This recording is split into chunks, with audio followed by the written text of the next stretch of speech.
عشان اكون صريح معاك، والدك زمان عمل اكتر من كده.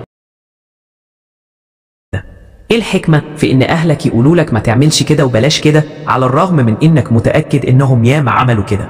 الموضوع باختصار اننا كبني ادمين بنعمل اخطاء، سواء كانت مقصودة او غير مقصودة، لان البني ادم مش معصوم من الخطأ. ولكن زي ما احنا عارفين ان كل بني ادم خطاء، وخير الخطائين التوابين. طب ليه اهلك واقفين لك على الواحدة وتصرفات وسلوكيات لك حاسب وكده غلط وبلاش صديق السوء؟ ليه بيحذروك مع العلم انهم وهم في سنك ممكن يكونوا عملوا كده وممكن اكتر من كده؟ الموضوع بمنتهى البساطة هو الخوف من انك تعمل الغلط فيعجبك فتقوم هوب مستمر عليه وما تعرفش تبطله، تكبر ويكبر الغلط معاك. النهارده كدبت وبدأت تتعود على الكذب، بكره لسانك يتعود على الكذب وتفضل تكذب حتى لو بقى عمرك 70 سنة. النهارده شربت كذا فيعجبك او يتهيأ لك انه عاجبك، وبعد فترة تقوم مزود عليه حاجة كمان، وكل ما تكبر يكبر معاك الغلط وتدخل في دوامة ما تعرفش تخرج منها، ويبقى عمرك 70 سنة وقاعد في مكان موبوء كل الموجودين فيه زيك ما عرفوش يبطلوا الغلط.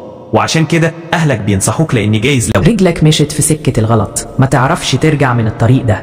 لو عجبك الكلام حاول تمررك رسالة لطيفة للي بتحبهم وخايف عليهم، وخلي شعارك في الحياة إن أنفع الناس أنفعهم للناس.